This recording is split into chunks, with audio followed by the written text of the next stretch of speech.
चंद आपका भैजोई महाविद्यालय भैजोई के यूट्यूब चैनल पर एजुकेशन की क्लास में हार्दिक स्वागत करता हूं। ये BA first year first semester की क्लास है। इसके अंदर हमारी जो है सेकंड यूनिट चल रही थी। आज हम पढ़ेंगे education for HRD human resource development. Education for human resource development जिसे कहते हैं मानव संसाधन विकास। आज हम मानव संसाधन विकास का अर्थ, परिभाषा और इसका महत्व, शिक्षा में इसका महत्व या आवश्यकता के बारे में आज हम अध्ययन करेंगे। जैसे कि हम जानते हैं कि आधुनिक समय में इंसान को, मानव को एक पूंजी के समान समझा जाता है। मानव जो है प्रत्येक देश की, प्रत्येक राष्ट्र की पूंजी होती है और पूंजी होने के नाते वो एक साधन है विकास करने का। किसी भी देश की तरक्की के लिए वो एक साधन के रूप में उपयोग किया जाता है और जब हम मानव को एक साधन मान लेते हैं तो वो संसाधन बन जाता है। मानव, इस प्रकार हम कह सकते हैं कि एक मानव किसी भी राष्ट्र के लिए उसकी पूंजी है, उसका साधन है, उसका संसाधन है और शिक्षा के द्वारा इसी साधन को, इसी मानव संसाधन को हम और भी ज़्यादा विकसित करने का कार्य करते हैं। इसकी कार्य क्षमताओं का विकास करते हैं, इसके अंदर कार्य कुशलताओं को विकसित करने का प्रयास करते हैं ताकि ये देश के लिए अधिक से अधिक उपयोगी हो सके। और ये किसी भी देश की शिक्षा का एक महत्वपूर्ण कार्य होता है, क्योंकि शिक्षा के द्वारा हमें किसी भी मानव को उस देश के प्रति या उस देश के लिए उपयोगी बनाना मेन उद्देश्यों में से एक हो सकता है। इसके अलावा हम जानते हैं कि इससे पहले हमारा जो एजुकेशन मिनिस्ट्री थी उसे शिक्षा मंत्रालय के नाम से जाना जाता था और जब ये कॉन्सेप्ट आया कि मानव एक संसाधन है, उसका जो उपयोग है उसे एक रिसोर्स के रूप में करना चाहिए किसी भी देश के डेवलपमेंट के लिए, तो हमारे देश ने भी एजुकेशन मिनिस्ट्री का नाम बदलकर ministry of human resource development रख दिया। मानव संसाधन विकास मंत्रालय हमने इसका नाम रख दिया शिक्षा विभाग का, क्योंकि शिक्षा का काम क्या होता है? इंसान को विकास करना, उसे संसाधन के रूप में विकसित करना, और ये सारा काम शिक्षा के माध्यम से ही हो सकता है। अब हम बात करेंगे मानव संसाधन का अर्थ, परिभाषा की विस्तृत रूप से अब हम इसका अध्ययन करेंगे।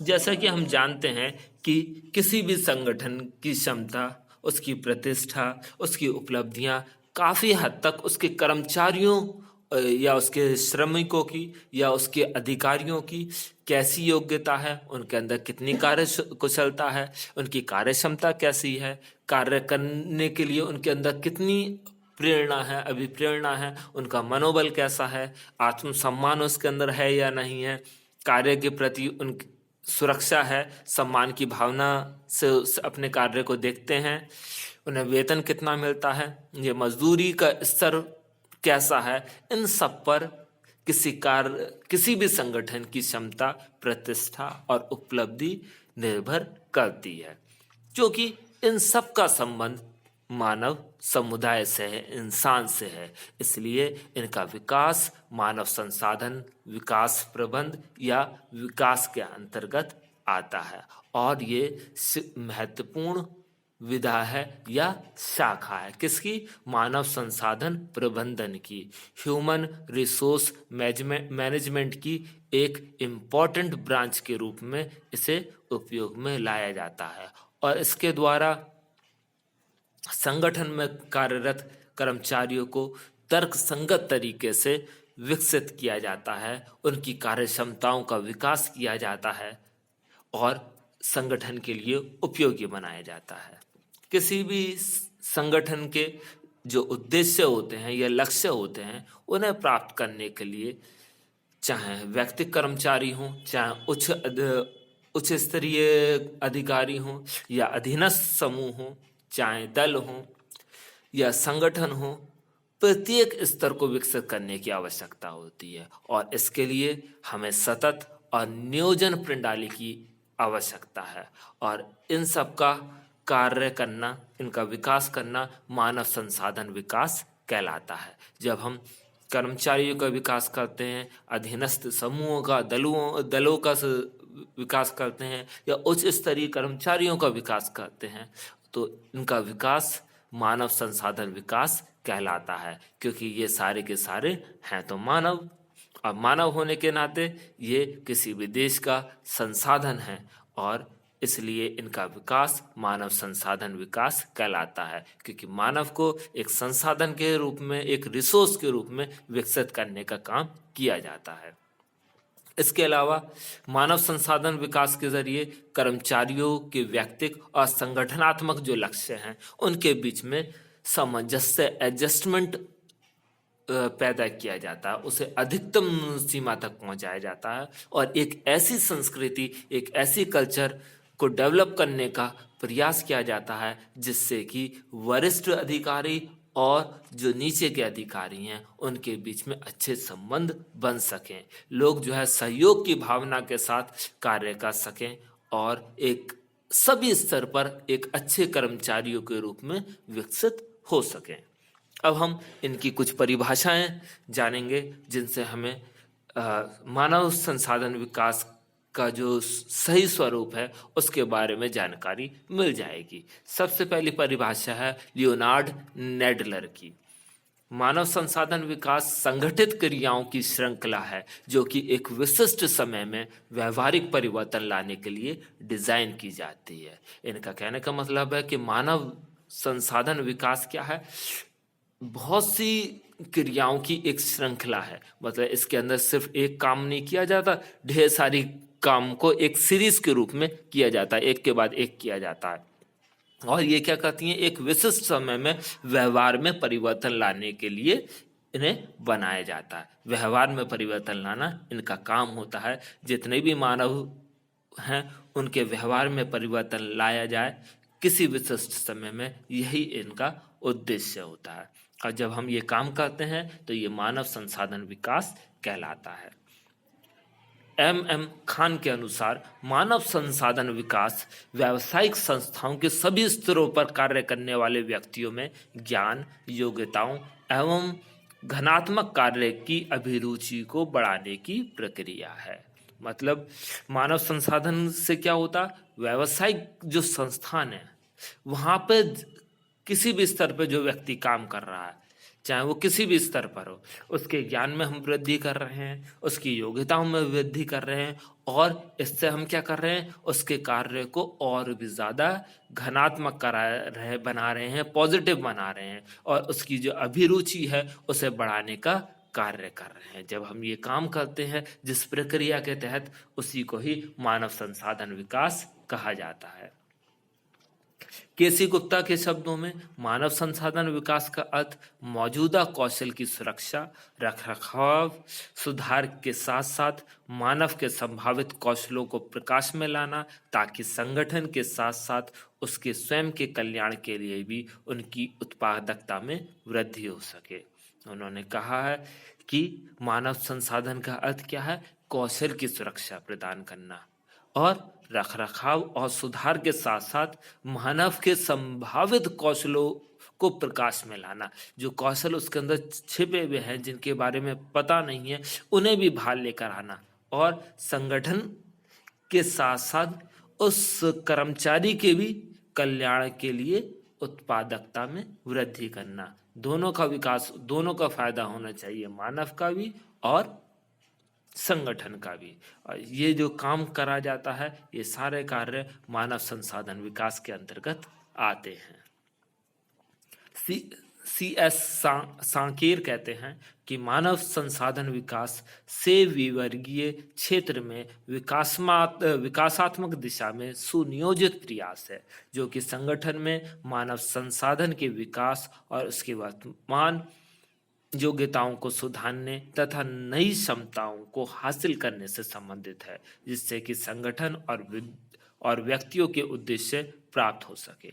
मतलब जब हम वर्तमान की जो परिस्थितियां हैं उन्हें सुधारते हैं, मानव को अंदर नई क्षमताओं का विकास करते हैं, जिससे कि संगठन के जो उद्देश्य हैं, जो व्यक्तियों ने जो उद्देश्य बना रखे हैं, उन्हें प्राप्त किया जा सके, तो उसे हम मानव संसाधन विकास कह सकते हैं। अब बात करेंगे कि मानव संसाधन विकास की आवश्यकता क्यों है, क्यों हम मानव संसाधन विकास के ऊपर जोर दे रहे हैं। इसके कुछ निम्न कारण हैं। क्योंकि ये निम्न कार्य करता है। पहला, विभिन्न स्तरों पर सामर्थ्यों के विकास हेतु अलग अलग स्तर पर अलग अलग प्रकार के कर्मचारी कार्य करते हैं, और उन स्तरों पर कार्य करने वाले प्रत्येक कर्मचारी की जो सामर्थ्य है उसका विकास करना, यही मानव संसाधन विकास की आवश्यकता है। मतलब इसी के द्वारा ही हम ये काम कर सकते हैं। इसके अलावा संगठनात्मक पुनर्संरचना, जितने आपके संगठन चल रहे हैं उसमें जब हम मानव संसाधन विकास की सहायता लेते हैं तो हमें उनके छिपे हुए कौशलों के बारे में पता चलता है। और जब हमें पता चलता है कि कोई व्यक्ति कौन कौन सी या किस अलग अलग प्रकार की योग्यताओं को और कौशलों को हासिल करे हुए है या उसके अंदर हैं क्षमताएं, तो हम उसके अनुसार संगठन के जो स्वरूप है, उसकी जो संरचना है, उसे बदल देते हैं। इसके अलावा प्रमुख सामर्थ्यों का विकास हेतु, अगर हम चाहते हैं कि जो मेन सामर्थ्य है इंसान की, उनका विकास करना है, तो हमें मानव संसाधन विकास की आवश्यकता होगी। इसके अलावा श्रम शक्ति के आशक्तिकरण हेतु, श्रम जो शक्ति है इसका सही रूप से उपयोग करना है, तो हमें इसकी आवश्यकता है। इसके अलावा कर्मचारियों में सत्यनिष्ठा विकसित करने हेतु, कर्मचारी अपने संगठन के प्रति ईमानदार रहें, सत्य और निष्ठा के साथ कार्य करें, इसके लिए मानव विकास संसाधन विकास की आवश्यकता है। इसके अलावा प्रौद्योगिकी जो परिवर्तनों को आत्मसात करने हेतु, आधुनिक समय के साथ साथ आधुनिक समय में नई नई तकनीकों का उपयोग हो रहा है, और इन बदलती हुई तकनीकों का ज्ञान कराने के लिए हमें मानव संसाधन विकास की आवश्यकता पड़ती है, क्योंकि इसके माध्यम से हम नई नई तकनीकों का ज्ञान कर्मचारियों को देते हैं और वो उन नए परिवर्तनों को आत्मसात कर लेते हैं। इसके अलावा विशिष्ट वर्ग के कर्मचारियों पर विशेष ध्यान देने हेतु, अगर हम चाहते हैं देखते हैं कि किसी विशिष्ट क्षेत्र में ये विशिष्ट वर्ग के जो कर्मचारी हैं अपनी क्षमताओं के अनुसार काम नहीं कर रहे हैं या जितना उन्हें करना चाहिए उतना नहीं कर पा रहे हैं, तो हम मानव संसाधन विकास का उपयोग कर ह्यूमन रिसोर्स डेवलपमेंट का उपयोग कर हम जो है उन्हें विकसित कर सकते हैं। इसके अलावा औद्योगिकरण के कतिपय दुष्परिणामों को समाप्त करने हेतु, औद्योगिकरण के साथ साथ बहुत सी समस्याएं भी पैदा हो गई हैं, वो अपने साथ बहुत से दुष्परिणामों को भी लेकर आया है, और उन दुष्परिणामों को समाप्त करने के लिए मानव संसाधन विकास की बहुत ज़्यादा आवश्यकता है। इसके अलावा संगठन में यथोचित कार्य क्षमता, कार्य संस्कृति का विकास करने हेतु हम चाहते हैं कि संगठन में जो कर्मचारी हैं अपनी सही ढंग से कार्य क्षमता का उपयोग करें, उनके अंदर कार्य करने की एक संस्कृति का विकास हो जाए, तो उसके लिए हमें मानव संसाधन विकास की आवश्यकता है। इसके अलावा संपूर्ण प्रणाली में समय अनुसार और आवश्यकता अनुसार परिवर्तन लाने हेतु, क्योंकि आधुनिक समाज की आवश्यकताएं, उद्देश्य लगातार बदलते चले जा रहे हैं। इसी तरीके से उद्योग में भी परिवर्तन हो रहा है, और इस सारी जो प्रणाली है इसमें समय समय पर जो परिवर्तन हो रहे हैं आवश्यकता अनुसार, उन्हें लागू करने के लिए, उन्हें लाने के लिए ज़रूरी है कि मानव संसाधन विकास का उपयोग किया जाए। अब हम बात करेंगे कि मानवीय संसाधनों का शिक्षा में क्या महत्व है, शिक्षा के क्षेत्र में इसका क्या महत्व है। सबसे पहला बिंदु है मानवीय संसाधनों के उपयोग से आर्थिक विकास होता है। अगर हम एक इंसान को, एक व्यक्ति को एक संसाधन के रूप में डेवलप कर दें तो वह अपना भी आर्थिक विकास करेगा और देश का भी आर्थिक विकास में योगदान दे पाएगा। इसके अलावा मानवीय संसाधनों से व्यक्ति का व्यक्तिगत विकास होता है। जैसे कि मैंने कहा, जब वो देश का आर्थिक विकास करेगा तो उसे भी आर्थिक जो है तरक्की प्राप्त होगी, क्योंकि जब वो दूसरे के लिए उपयोगी सिद्ध होगा तो उसे भी धन के रूप में ज़्यादा जो है धनार्जन होगा और उसका भी आर्थिक रूप से विकसित होने में मदद मिल पाएगी। इसके अलावा मानवीय संसाधनों के उचित प्रबंधन से व्यक्ति कौशलों की प्राप्ति करना। मानवीय संसाधनों का जब हम सही ढंग से प्रबंध करते हैं, उनका सही ढंग से मैनेजमेंट करते हैं, तो उनके जो कौशल हैं उन्हें विकसित करने में, उनके कौशलों को सही ढंग से प्राप्त करने में हमें सफलता हासिल हो जाती है। इसके अलावा मानवीय संसाधनों के उचित उपयोग से देश और समाज और राज्यों का विकास होता है। अगर किसी देश में, जैसे हमारा देश है, हमारे देश में दुनिया के जनसंख्या के मामले में हम दुनिया में दूसरे नंबर पर हैं। अगर हम अपनी मानवीय संसाधनों का उपयोग करें तो अपने देश का, समाज का और राज्य का हम बहुत अच्छी तरीके से विकास कर सकते हैं। हमारे पास सबसे ज़्यादा जो है मानवीय संसाधन उपलब्ध है और इस मानवीय संसाधन का हम मानव संसाधन विकास के जरिए सही से उपयोग कर सकते हैं और देश को विकास की ओर ले जा सकते हैं। इसके अलावा मानवीय संसाधनों के उचित ज्ञान से लोग संसाधनों का उचित उपयोग करते हैं और उनका अपव्यय नहीं करते।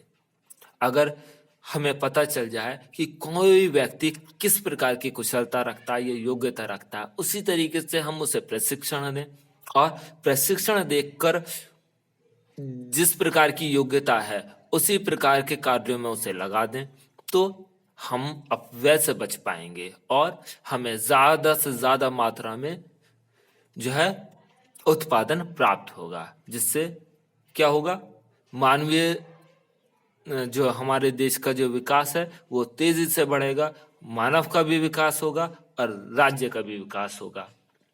इसके अलावा व्यक्ति के समय का सदुपयोग करना आ जाता है और व्यक्ति अपने समय को बचाकर ज्ञानोपार्जन के क्षेत्र में लगा सकता है। जब हम उसका डेवलपमेंट सही ढंग से कर देते हैं, जब हो जाता है मानव संसाधन विकास के जरिए, तो उसे पता चल जाता है कि अपने समय का किस तरीके से उपयोग करना है। इसके साथ वह अपने समय को बचाकर ज्ञानोपार्जन के क्षेत्र में लगा सकता है। वो देख सकता है कि मुझे अपनी किस तरीके से क्षमताओं को और बढ़ाना है और इसके लिए वो ज्ञान हासिल कर सकता है।